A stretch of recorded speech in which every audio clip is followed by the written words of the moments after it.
Udah? Udah? Oke, hari ini kita akan belajar terkait turunan trigonometri. Apa sih sebenarnya turunan trigonometri? Coba kita lihat.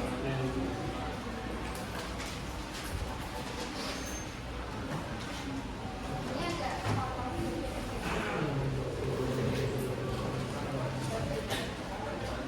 Nah, jadi bisa kita lihat di sini, bisa dibaca ya. Turunan itu biasa disebut perubahan. Jadi kalau misalkan dalam menganalisa sains, ilmu pengetahuan tentang sains itu ada yang namanya perubahan.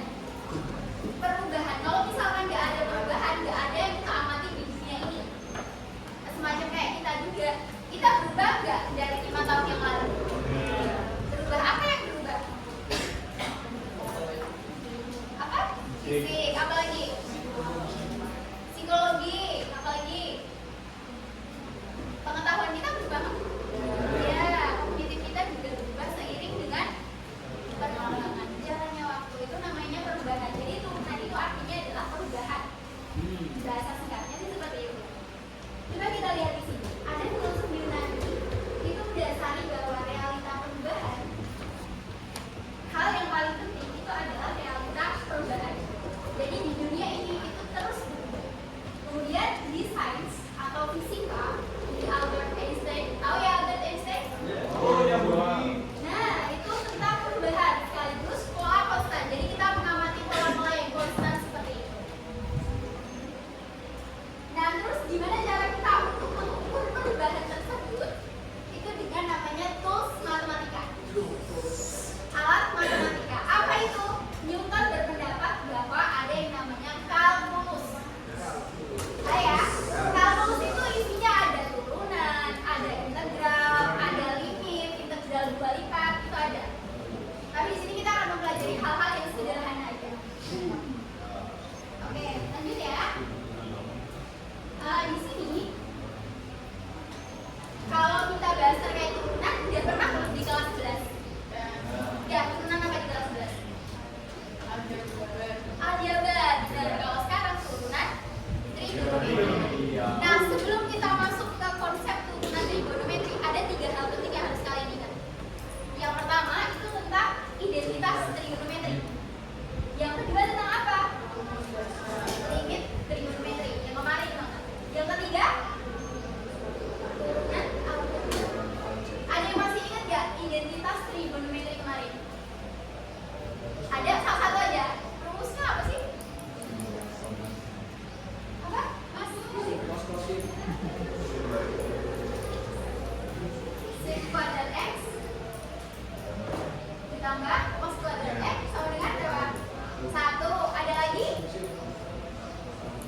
Ada lagi?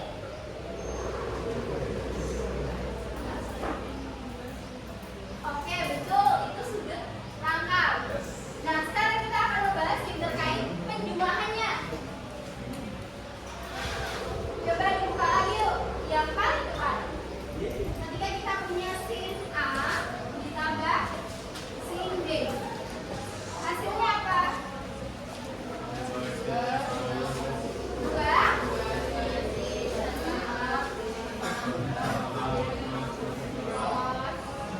kali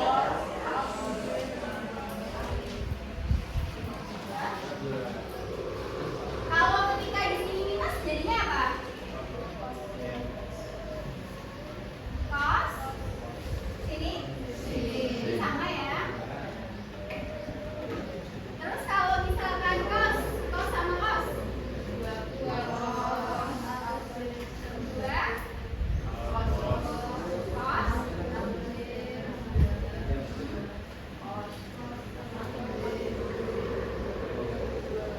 Oke, sip. Kalau minus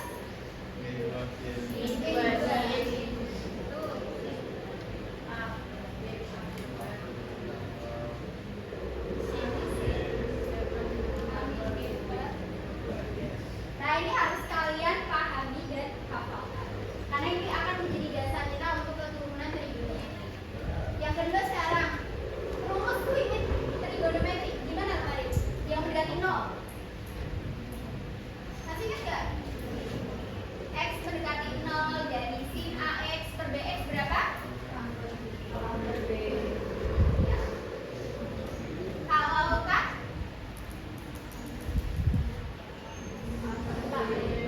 HP juga. Kalau kos bisa nggak? Enggak. Terus gimana yang nggak bisa? Diubah ke? Betul, diubah ke identitasnya lagi. Terus kalau turunan aljabar masih ingat?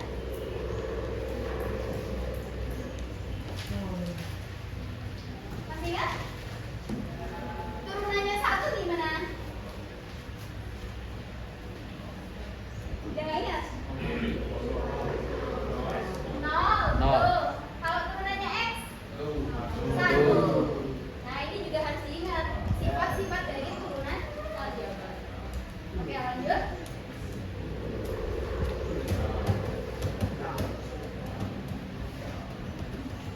Nah, sebenarnya turunan trigonometri itu untuk apa sih? Nah, kita bisa lihat di sini. Yang pertama, kita bisa mengoptimasi suatu barang. Kalau misalkan kalian besok ada di dunia bisnis, di situ kalian harus berpikir gimana sih caranya untuk mendapatkan laba yang besar. Laba yang besar berarti nilai optimasi di sini itu juga harus tinggi. Itu fungsinya untuk bisnis. Yang kedua, saat kalian menaiki sebuah gunung, itu kan kalian misalkan gunungnya berbukit ya, ini misal, berubah. Kecepatan antara di sini sama di sini sama nggak? Nah, turunan itu juga digunakan untuk menganalisis kecepatannya itu bagaimana seperti itu. Terus yang ketiga, kalau misalkan kalian mau menjadi arsitek, nah ini kalian juga harus paham tentang turunan dari trigonometri. Ada yang namanya desain roller coaster.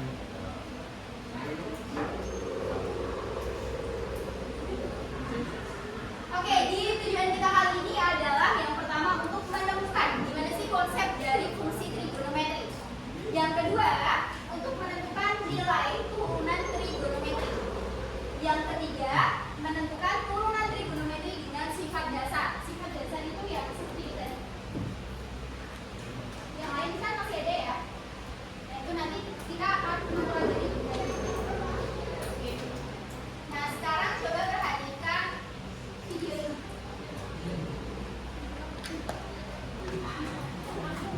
Nah, coba semuanya kita perhatikan video berikut ini.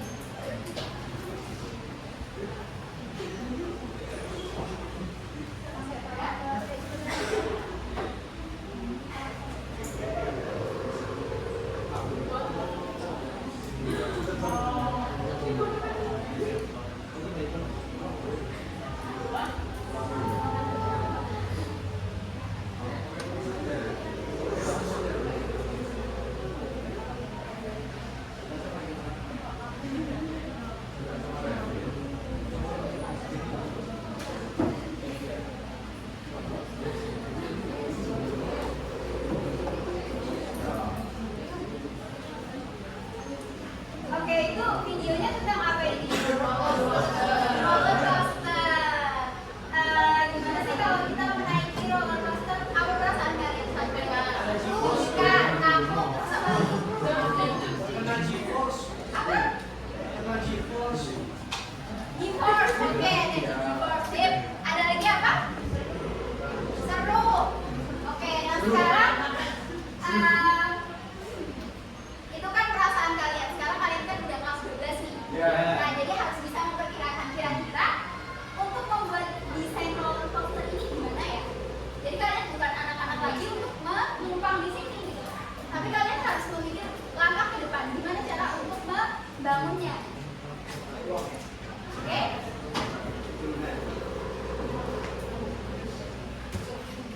Nah, di sini pastinya kan akan mengalami yang namanya kecepatan perubahan kecepatan.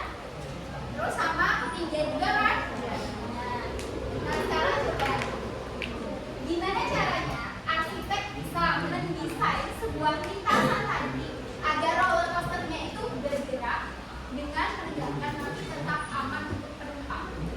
Ada nggak yang mau naik kalau misalkan wahana tersebut nggak aman? Nggak ada. Maka itu gimana sih caranya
ada dua hal, kecepatan dan kemiringan. itu ya Pak.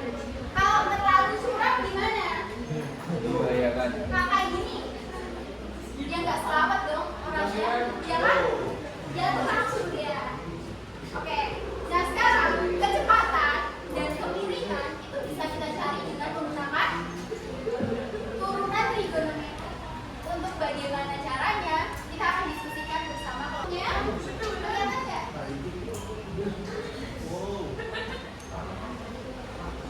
Oke, jadi kelompoknya bisa disesuaikan dan silakan ke kelompok masing-masing. Sebelumnya ada yang mau ditanyakan dulu nggak? Ya, ayo sekarang silakan bergerombol ke kelompoknya masing-masing. Balik aja, balik aja.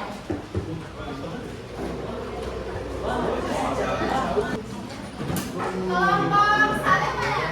Kelompok satu. Kelompok dua.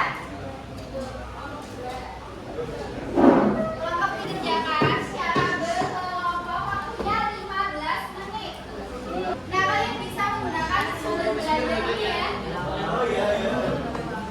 Kalau kalian yang suka mengakses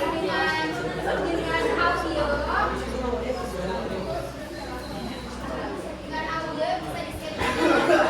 Oh, bisa, bisa. Nah, sekarang masih ingat nggak identitas dari rumus dasar limit trigonometri? Nah, coba. Sama coba. Rumus dasar identitas trigonometri. Tadi udah dibahas di awal.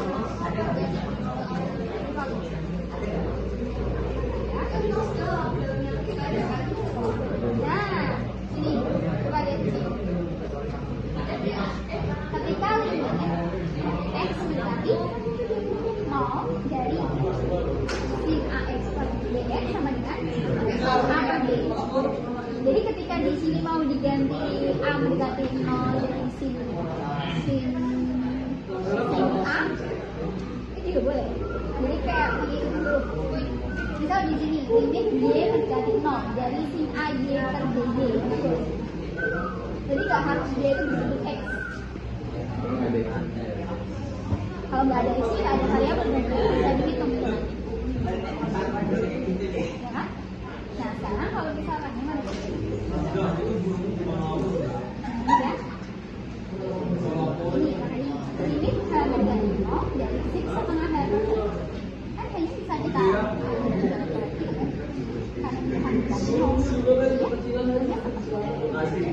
terus kenapa yang di depan kok hanya hilang? Nah, kalau limit itu kemarin ada berapa cara menyelesaikannya? Yang pertama pakai apa yang pertama? Nah, substitusi beda faktoran, ya? Rumus dari ini ya. Sekarang kalau misalkan disubstitusi bisa nggak? Nilainya enggak? Enggak, makanya bisa kita substitusi langsung. Jadi 2 cos x plus 0. Jadi jadinya cos x. Karena bisa disubstitusi, berarti kita substitusi. Kalau nggak bisa disubstitusi, berarti harus kita faktorin, gitu kan? Kalau nggak bisa kita faktorin, kita pakai dasar trigonometri. Oh, berarti jadi 0. Oh, itu begitu ya. Ya.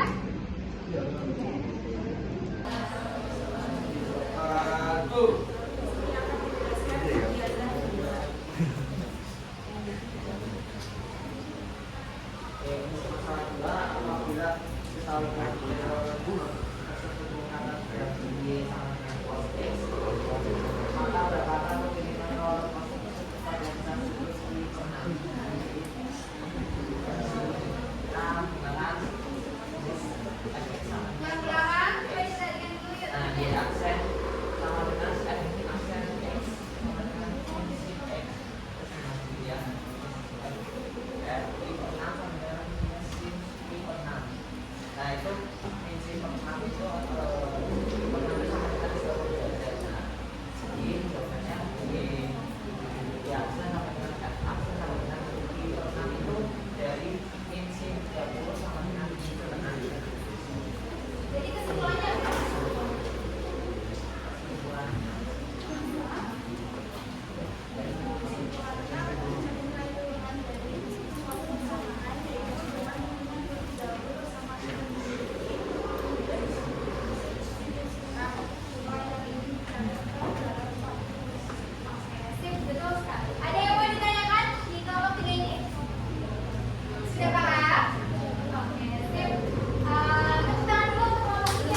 Apa? Grafik apa? Sin, cos, tan, atau apa? Grafik sin. Ya kan? Nah, di sini ada suatu titik dari sikunya tadi. Ketika kita kanankan atau kirikan, itu sebuah grafik tiga. Nah, di sini itu maksudnya apa? Misal kalian mau naik sepeda tadi di pegunungan. Kalau kalian di titik 0, kemudian mau ke atas, kira-kira energinya harus kalian keluarkan lebih banyak nggak? Iya. Kalau di puncak kalian ada energi nggak? Ada. Kalau di puncak belum? Nggak ada kalau di puncak. Makanya di sini 0. Kan kalau naik, itu kan pasti kalian, oh tenaganya gede banget nih. Tapi ketika di puncak, oh oke, udah selesai, kan? Nah, ketika turun, di sini melepaskan energi atau butuh energi lagi? Melepaskan. Jadi di sini negatif. Kalau turun. Nah, ketika kita lihat di sini, grafiknya apa turunannya berarti? Cos X di sini. Nah, di sini adalah cos X. Nah, gimana kalau misalkan grafiknya ini kita jadi cos X?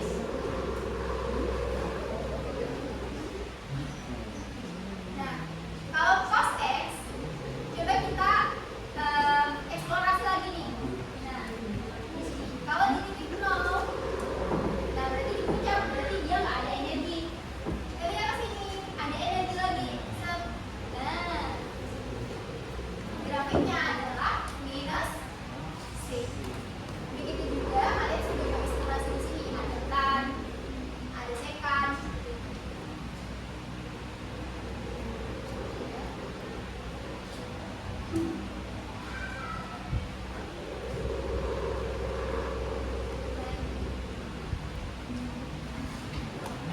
Ini dari mana ketika kita tadi? Nah, kita lihat ada yang berubah-ubah terus ini kemiringannya. Jadi 0,87, 0,53 itu mengikuti yang derivatif di sini. Ini konsepnya. Oke, paham? Paham ya? Tapi bisa dieksplorasi sendiri lagi. Nah, sekarang lanjut.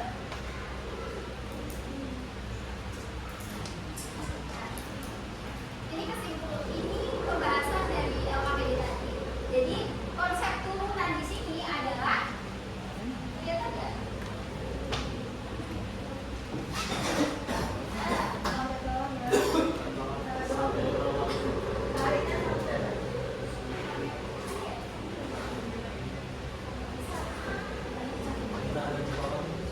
Ya, yang gini aja. Jadi di sini adalah, ini kalian harus pahami dulu ketika sin jadi cos, ketika cos jadi sin, ketika tan jadi sekan. Oke? Ketika tan jadi sekan kuadrat. Dan ketika kotan jadi pen kosek, kemudian sek jadi tan X kali sek X, kemudian kosek kan jadi pen kotan dikali kosekan.